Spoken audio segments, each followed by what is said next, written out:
הריני מקשר עצמי לכל הצדיקים האמיתים שבדורנו ולכל הצדיקים האמיתים שוכני עפר ופחת בנו הקדוש צדיק יסוד עולם.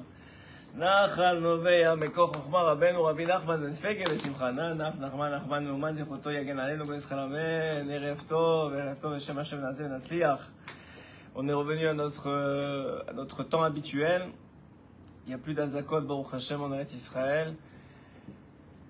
Malgré qu'il a dit quelque chose d'extraordinaire, il a dit que tout celui qui était présent en Eretz Israël pendant ces azakot, pendant ces 12 jours, il n'a aucune idée qu'est-ce qu'il a gagné dans son Olam Haba, son mérite est sans limite.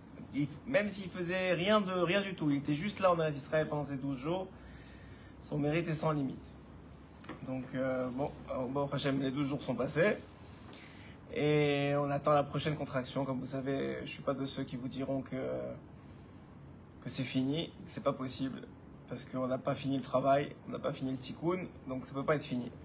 Donc il faut se préparer à la prochaine contraction. Et plus on fera tchouva, et plus on se rapprochera d'Hachem d'ici là, et moins la contraction sera importante, ou surtout, plus la contraction sera finale. C'est ce qu'on espère tous. Qu'on ait une contraction finale qui est l'accouchement du Mashiach et de la rédemption finale. Amen Kenny Ratson. En attendant de ça, j'aimerais justement parler ce soir de ce qui nous empêche, de ce qui nous bloque dans cette rédemption. Qu'est-ce qui empêche le Mashiach d'arriver? Alors, bien sûr, vous savez que la faute de la sinatrinam, qui est la faute de la haine gratuite, la faute de la haine gratuite, c'est elle, la faute de toutes les fautes, c'est la mère de toutes les fautes, puisque c'est à cause d'elle, nous dit la Gemara, que le temple il a été détruit et qu'aujourd'hui il n'est pas reconstruit. Donc c'est elle la mère de toutes les fautes. Mais derrière cette faute-là, ou cette non-reconstruction du temple, il y a 3 fautes dont on va parler ce soir, qui sont celles qui bloquent la venue du Mashiach. Donc si on arrive à faire tchouva sur ces 3 fautes-là, chacun à son niveau, eh bien, on rapprochera forcément le Mashiach. Et la prochaine contraction, que je n'espère pas être une guerre évidemment, mais la prochaine contraction, ce sera la finale, c'est ce qu'on souhaite tous. Parce que tant aussi longtemps qu'on n'a pas fait tchouva vraiment, qu'on n'a pas rendu Hachem Melech dans le monde, alors on recommencera les contractions, on recommencera les guerres, les tilim, etc. Tout ce qui s'est arrêté pendant 12 jours, ça ne peut pas s'arrêter définitivement parce qu'on n'a pas atteint la destination finale. Alors les 3 choses dont je vais vous parler, c'est pas moi qui les dis, c'est le Rav Shlomo Yehuda Be'eri Shlita et Yanouka Akadosh, qui tous les jours, en ouvrant le Sefer Torah, en ouvrant le Echal, comme il a l'habitude après la Tfila, depuis déjà plusieurs semaines, même j'ai envie de dire plusieurs mois, il demande à Hachem pardon sur 3 fautes. Tellement qu'il est habitué plutôt à demander pardon sur ces 3 fautes-là, il en a fait un acrostiche, qui est le début, enfin la première lettre de chacune de ces fautes-là. Cet acrostiche, c'est Zaham. Zaham, c'est ce qui demande, Yanouka lève la tête au ciel et demande, Hachem, je t'en supplie, pardonne-nous, pardonne ton peuple sur la faute de Zaham. Pourquoi il les a mis ensemble? Parce qu'en vérité, c'est une seule et même faute, qui se décline sous 3 formes. Et c'est cette faute-là qui nous empêche, qui étend la galoute, qui étend l'exil, qui rallonge l'exil et empêche la Géoula. Cette faute-là, c'est ce que dit Rabbi Nachman déjà, et je vous l'ai déjà enseigné. Cette faute-là, c'est la faute principale de tout homme, c'est le manque de foi en Dieu. Le manque de foi dans sa omniprésence, dans sa royauté, dans le fait que c'est lui qui fait tout, qui contrôle tout, qui gère tout, et que tout est bien, tout est pour le bien, comme Rabbi Akiva il l'a enseigné, et que tout est bien, comme son maître Nachomish Gamzon l'a enseigné. Ça, c'est la faute qui nous fait en sorte qu'aujourd'hui, on a encore de la sinatrinam. Parce que si on avait une émouna complète, et on va voir c'est quoi les 3 dimensions de cette émouna qu'il faut absolument faire tchouva dessus et acquérir. Si on avait cette émouna complète, ça fait longtemps que le Mashiach serait là. Pourquoi? Parce que ça fait longtemps qu'il n'y aurait plus de sinatrinam. Pourquoi? Parce que si on avait cette émouna dans ces 3 aspects qu'on va développer ce soir, et rêve tov à tous, si on avait cette émouna dans ces 3 aspects-là, eh bien chacun serait tellement heureux d'avoir la place que Hachem lui donne dans ce monde, il ne jalouserait personne d'autre, il ne voudrait pas la place de quelqu'un d'autre, il serait content et heureux et surtout il te dirait merci sur la place qu'il a. Parce que tout ce qu'il a, c'est bien pour lui. Maintenant, en plus que ça va donner du bien encore plus grand, et c'est un enchaînement de biens. Mais d'abord même, ce qu'il vit maintenant, c'est bien. Et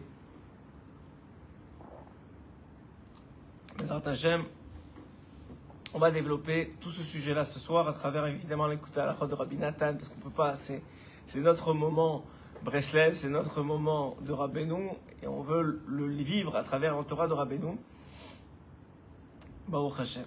Mais on va commencer d'abord avec ces trois aspects-là et on va voir dans chaque aspect comment Rabbeinu il nous dit comment agir, comment faire tchouva. Parce que c'est très beau de dire il faut faire tchouva, mais comment on fait? On est avec tout le rat en nous, tout le venin du serpent qui est en nous. Comment on s'en débarrasse? Alors venez, on comprend. La faute de Zaham, c'est la faute suivante. Zaham, c'est d'abord Zecharia. La faute de Zecharia. C'est quoi la faute de Zecharia? Il y a un prophète qui s'appelle le prophète Zecharia. Le prophète Zecharia est un prophète qui a essayé, du mieux qu'il a pu, de transmettre la parole d'Hachem au peuple d'Israël. Mais malheureusement, à son époque, le peuple d'Israël n'était pas méritant. Donc il les a prévenus que s'ils continuaient comme ça, il allait y avoir la destruction du temple. Ils allaient partir en exil. Mais personne ne voulait l'écouter. À tel point qu'ils en ont eu tellement marre de lui qu'ils l'ont mis à mort. Et son sang s'est répandu sur le Beth Amikdash. Et c'est ce sang-là qui a bouilli au moment de la destruction du Beth Amikdash et qui a fait en sorte de réveiller le din, la rigueur sur l'homme Israël jusqu'à la destruction du Beth Amikdash. Parce que c'était l'essence même de la sinatrinam. D'un prophète, donc un tzaddik, plutôt un Talmid Chacham, on va appeler ça comme ça, c'est le plus équivalent aujourd'hui. Un Talmid Chacham qui t'annonce, qui te dit qu'est-ce que Hachem attend de toi, et que tu es très loin de ce que Hachem attend de toi. Et toi, non seulement tu ne veux pas l'écouter, mais en plus, tu vas jusqu'à parler de mal de lui, tu vas jusqu'à le dénigrer, tu vas jusqu'à le manquer de respect, jusqu'à la mort. Ça, c'est la faute de Zecharia. Une faute qui existe jusqu'à aujourd'hui, puisque le Rav, le Yanouka Kadosh, quand je dis le Rav, maintenant c'est le Yanouka, que vous sachiez. Donc quand le Rav, il demande pardon à Hachem, c'est pas sur la génération il y a 2000 ans, c'est sur nous. C'est nous qui devons demander pardon pour cette faute-là. Pourquoi? Parce que jusqu'à aujourd'hui, coule dans nos veines cette faute. Quelle est cette faute-là? Le fait de manquer de respect aux Talmidei Chachamim.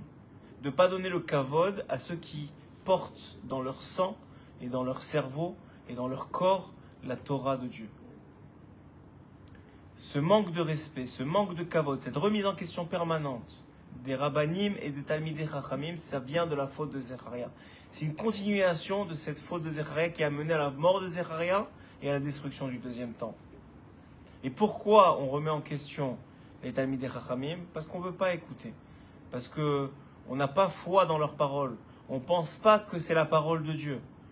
On croit que voilà, eux ils ont étudié la Torah, mais ils ne connaissent pas mieux Dieu que moi. Et tout celui qui a un peu plus de Torah que vous, il connaît forcément mieux Dieu que vous. Même si vous avez l'impression, on parle d'une vraie Torah bien sûr, une Torah de vérité. Mais Baruch Hashem, il y a beaucoup de Talmidei Chachamim aujourd'hui dans les yeshivot et dans les kolélim qui ont cette Torah de vérité, qui étudient la Torah. Au minimum, qui sachent quoi faire pour respecter Shabbat. Les halachot, comment faire nida, c'est quoi les halachot de kashrut, etc., etc. Et ça, on a besoin de le savoir. Quelqu'un dit ouais je veux faire Shabbat, mais il ne sait pas c'est quoi Shabbat. Il ne sait pas c'est quoi borer, c'est quoi trier, c'est quoi la source de trier. Il ne sait pas c'est quoi...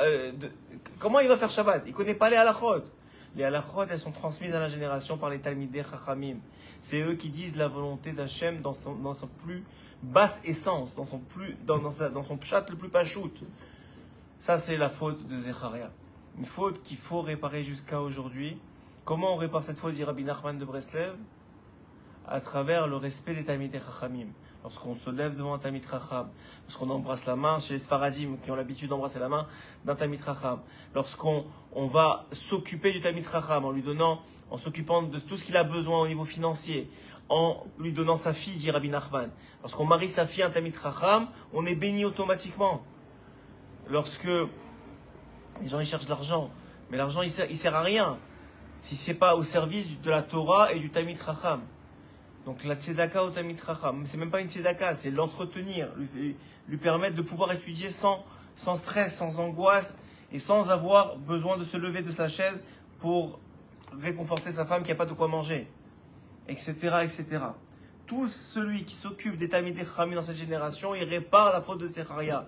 C'est ça la tchouva de la faute de Zecharia. S'occuper des Talmidei Chachamim, écouter les Talmidei Chachamim, respecter les Talmidei Chachamim. Tous ceux qui portent en eux la voix de la Torah. Ça, c'est le premier déclinaison de la faute de manque de Emouna, de manque de foi. Deuxième déclinaison, dans ce Zaham, c'est la faute du veau d'or. La faute du veau d'or, c'est... On va commencer même par la fin, excusez-moi. On va commencer parce que je veux que vous compreniez la construction du Shio. La deuxième faute, c'est la faute de Moshe. Dans Zaham, il y a la lettre même qui rappelle la faute de Moshe. C'est quoi la faute de Moshe? Alors, le Yanouka, il a expliqué qu'en réalité, dans chaque génération, il y a pas seulement des Talmidei Chachamim, il y a des tzadikim, qui ne sont pas seulement des Talmidei Chachamim, qui ont dépassé ce niveau de connaissance de la Torah, mais qui sont un Sefer Torah ambulant, qui dépassent complètement. Ils ont la Torah plus la connexion à Dieu d'une vécoute extraordinaire, du niveau du Baal Shem Tov HaKadosh, du niveau du Harizal, du niveau de Rabbi Nachman de Breslev, du niveau de Moshe Rabbeinu. Il y a du niveau de Rabbi Shimon Bar Yochai. C'est des tzadikim d'un niveau extraordinaire de proximité avec Hachem, qui savent dévoiler la volonté d'Hachem, pas qui est déjà dévoilée dans la Torah, mais qui est cachée dans la Torah. Comme je vous ai souvent expliqué, Moshe Rabbeinu, lorsque Hachem lui dit « Pousse-toi, je veux détruire ce peuple parce qu'il a fait la faute du veau d'or », Moshe, il peut faire comme Noach quelques années avant lui et dire « Si Hachem, tu veux le détruire, vas-y, c'est ta volonté. » Comme quand Hachem a annoncé à Noach qu'il voulait détruire la génération et qu'il voulait qu'il construise une arche, un bateau, Noach, il n'a pas dit non Hachem, je t'en supplie, ne le fais pas. Il a construit dans les bonnes dimensions que Hachem lui a demandé, dans le temps que Hachem lui a demandé, il a fait ce que Hachem lui a demandé. C'est pour ça que la Torah elle dit que Noach était tzadik bedorotav. Il était tzadik dans sa génération. Tzadik, c'est quoi? Ça veut dire, le plus bas du tzadik, c'est faire tout ce que le Shulchan Aruch dit. Tout ce que les lois juives disent. Tout ce que Hachem il dit. De façon dévoilée. Mais il y a des tzadikim de beaucoup plus grand niveau qui, eux, atteignent la compréhension, le dévoilement de ce qui est caché derrière ce que dit Hachem. Par exemple, le plus grand exemple, le plus bel exemple, celui qui a dépassé tout le monde dans toutes les générations, c'est Moshe Rabbeinu. Moshe Rabbeinu, il entend Hachem lui dire « Pousse-toi, je veux détruire ». Et il comprend à travers ce « Pousse-toi » que Hachem, il attend de lui qu'il l'empêche de passer. Vous imaginez jusqu'à quel point Moshe, il cherche le Ratson Pnimi, la volonté cachée complètement à l'intérieur d'Hachem Yitbarach Kaviachol. Et il comprend qu'il a un rôle à jouer dans cette histoire. Et il lui dit, Mechenina misifrecha, efface-moi de ton livre, mais ne détruis pas ton peuple. Et dans ce Mechenina d'ailleurs, Rabbi Nachman il dit, il y a caché Menoach, c'est les mêmes lettres que Menoach, les eaux de Noach. Tu ne feras pas avec moi, dit Moshe Rabbeinu à Hachem, tu ne m'auras pas comme tu as eu Noach, qu'il s'est limité à écouter ta parole et à faire exactement ce que tu dis. Je vais chercher le plus profond de ton Ratson, ce qu'on appelle Rava de Ravin, ce qui se dévoile au moment de Mitra de Shabbat, qui est le moment le plus élevé de Shabbat. C'est le moment où David Amelech a quitté ce monde. C'est le moment où Moshe Rabbeinu il a quitté ce monde. Pourquoi? Parce que c'est un moment de Ratson chez Baretzonot, de la dévoilement de la volonté la plus profonde chez Hachem Yitbarach. Tous ceux qui sont mariés, ils savent que c'est exactement comme ça avec la femme. Et peut-être que Hachem a fait la femme comme ça pour qu'on comprenne comment Hachem il fonctionne. La femme, elle te dit quelque chose, mais très souvent, très souvent, elle veut quelque chose d'autre, qui est caché dans le quelque chose qu'elle t'a dit. Et toi, tu te dis, j'ai fait ce que tu m'as dit. Ouais, mais c'est pas ça que je voulais vraiment. Mais pourquoi tu me l'as pas dit? Ça, c'est comme Hachem. Parce que sinon, tu n'aurais pas eu le mérite de trouver ce que je veux vraiment. Tu n'aurais pas le mérite de me connaître vraiment. Et ça, hein, c'est ce que veut Hachem avec nous. Il nous dit quelque chose qui est vrai, mais il y a quelque chose d'encore plus profond qui est caché dans ce quelque chose-là. Et ça, Moshe Rabbeinu nous l'a transmis. Et dans chaque génération, il y a des Moshe Rabbeinu. Le problème, il est, et on a vu hier avec Korach, C'est quoi le problème de Korah? C'est qu'il croyait que Moshe, c'était un tzaddik comme les autres. C'est un très grand tzaddik, le plus grand qui ait jamais existé. Tout le monde est d'accord. C'est lui qui a reçu la Torah, c'est lui qui l'a transmis au peuple. Ils ont vu les miracles d'Égypte. Ils ont vu comment il a mis à terre le paro. Il n'y a pas de problème, tout le monde est d'accord sur ça. Mais de comprendre qui est Moshe, c'est impossible. Parce que Moshe, dit Rabbi Nachman, c'est l'expression d'Hachem dans le monde. Et comprenez bien, parce qu'il y en a qui ont fait de l'acrobate un dieu. C'est pas ça qu'on est en train de dire ici. C'est celui qui s'est tellement annulé. À un tel point il s'est annulé qu'il représente, pour les gens qui le voient et qui l'entendent, qu'un écran complètement transparent, ce que dit la Gemara, ce qu'on appelle Aspa Claria Meira. C'est une vitre complètement transparente où ce que tu es derrière la vitre est retransmis exactement aux mêmes dimensions, à la même couleur, tout la même chose de l'autre côté de la vitre. D'un côté de la vitre, il y a Dieu, de l'autre côté de la vitre, il y a le peuple d'Israël, et cette vitre-là, c'est Moshe Rabbeinu. Il n'y a aucune distorsion, parce que Moshe Rabbeinu n'existe pas. Il n'existe pas par lui-même, il n'a aucun ratson, il n'a aucune volonté propre. Et cette annulation, ce que dit la Torah, qu'il est Anav, Mikol Adam, c'est le plus humble des hommes. C'est pas qu'il ne connaît pas quelle est sa grandeur, c'est qu'il s'est complètement effacé dans la volonté d'Hachem. Ce qu'on voit chez les très très grandes tzadikim, que des gens, ils viennent leur toucher les téphilines, leur remettre, ils disent rien. Les gens, ils les poussent, des gens pachoutes qui savent même pas c'est quoi Aleph Bet. Ils viennent, ils les poussent, ils leur disent non, il faut aller là, ils vont. Parce que c'est pas, ils ne voient pas la personne en face de lui, ils voient Dieu. C'est ce que, si vous avez l'occasion de faire des shurim avec le Yanouka, dans les shurim de Shabbat, qui ne sont pas enregistrés, tout le monde pose des questions. Et ça va dans tous les sens. Et ça passe d'un sujet à l'autre. Et le sujet avec lequel le Rav il a commencé, on finit presque jamais. Et un jour, il y a quelqu'un ça l'a énervé. Il a dit au Rav, mais je ne comprends pas, vous avez commencé un sujet, on n'a même pas fini. Ils n'arrêtent pas de vous interrompre. Et le Rav, il l'a regardé en souriant, il lui a dit, est-ce que toi, tu vas empêcher Hachem de poser une question? Et là, il a compris que ce n'est pas la personne qui pose la question. C'est Hachem qui lui permet de poser la question parce qu'il veut qu'on s'en aille vers cette direction-là.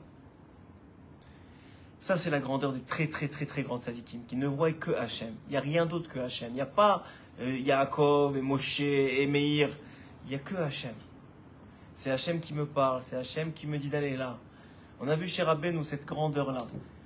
Lorsqu'il fallait marier sa fille, Sarah, il a un de ses shamashim, un de ses élèves, il est venu voir Rabbeinu, il lui a dit, il y a un très grand Rav qui vous propose son fils. Rabbeinu, il a dit non. Et après, il est revenu à la charge, il lui a dit, mais ils vont encore vous critiquer, vous dire pourquoi est-ce que vous voulez pas du très grand Rav, vous pensez plus grand que lui. Il a commencé à parler, mais lui, par rapport à Rabbeinu, qui c'est rien du tout. Et il a commencé à essayer de convaincre Rabbeinu. Rabbeinu, il s'est convaincre, il a dit ok. Alors qu'on marie ma fille avec lui. Attends, mais il y a 5 minutes, Rabbeinu, tu as dit qu'il ne fallait pas marier ta fille avec lui. Tu avais des raisons. Et juste parce que 2 minutes de discussion, tu as changé d'avis, c'est le futur de ta fille. C'est le futur de tes petits-enfants. C'est le futur de toutes les générations qui descendent de toi. Si tu as vu que ce n'est pas le bon mari, comment tu peux accepter? Rabbeinu, il a dit, s'il a insisté, c'est qu'Hachem il veut. Quoi? Une telle chose, c'est possible? Et qu'est-ce qui s'est passé à la fin? Ils ont fiancé avec cet homme-là. Et quelques jours avant le mariage, cet homme-là, il meurt. Et la fille, elle va finir par se marier avec le frère. Elle va faire hiboum avec le frère de cet homme-là. Elle va finir par se marier avec le frère de cet homme-là, qui était la vraie volonté de Rabbeinu depuis le début. Mais il a laissé Hachem faire sa voix. Je ne rentre pas dans les choix d'Hachem. Ça, c'est la grandeur des très, très, très, très, très grands tzadikim qui s'annulent de façon complète devant Hachem Yitbarach. Et notre problème à nous, c'est le manque de foi dans ces tzadikim-là.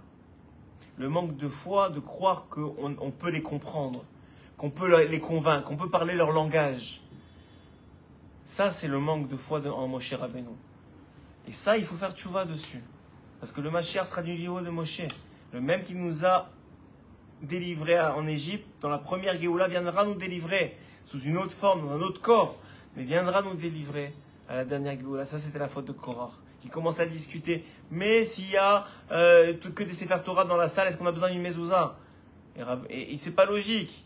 Mais il n'y a pas de logique dans le tzaddik. Le tzaddik, Hachem parle à travers sa bouche. C'est pas lui qui parle. Ça, c'est la faute de Moshe. Et finalement, Zaham, on revient, c'est la faute de Egal Azahav. Aïn, c'est Egal Azahav, c'est la faute du Vaudor. Cette faute du veau d'or, c'est quoi? C'est tout simplement la faute dans le manque de Emouna en Dieu lui-même. La faute du veau d'or, le Yanouka, je vous l'ai expliqué la semaine dernière, je le réexplique aujourd'hui. Le Yanouka, il expliquait, c'est ça sort de ma main, de la force de ma main. De croire que quoi que ce soit qu'on fait dans ce monde, on a pu le faire tout seul. Ce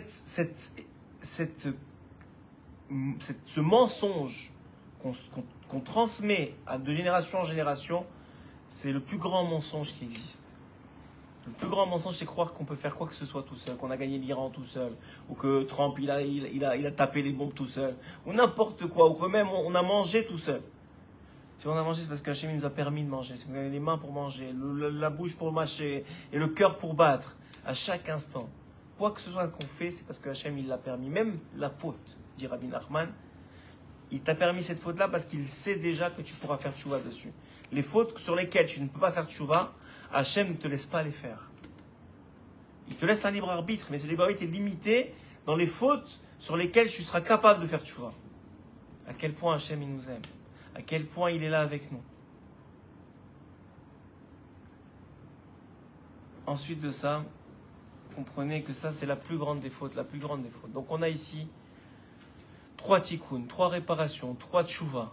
La première, celle de réparer notre relation avec les Talmidei Chachamim. Notre émouna dans la parole des Talmidei Chachamim, des sages de notre génération qui transportent, expliquent la Torah.